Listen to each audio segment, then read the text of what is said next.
this time around?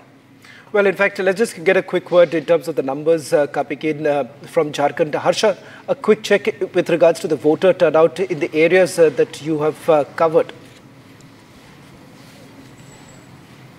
Yes, Shravan, if we talk majorly about the Santhal area where I reported today as well, 38 seats went for polling today, and more than 67% is the voter turnout, which was less in 2019. And this time, out of 81, 35 seats majorly will be the deciding seats on who is going to form the government in Jharkhand. Right now, the pitch of BJP of infiltration has gone in favor of them, or has gone complete down south for them.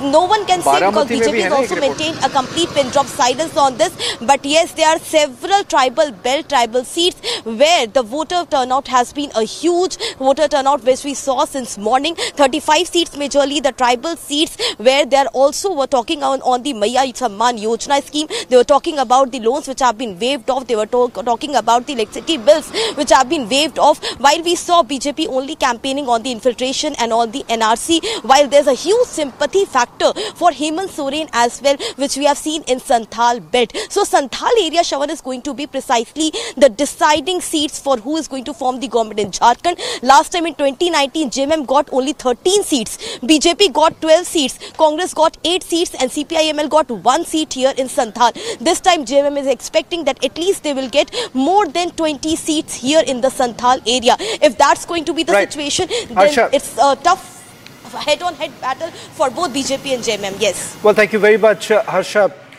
And all the other reporters getting us the latest updates. We'll keep coming back to you as we also get in touch with all the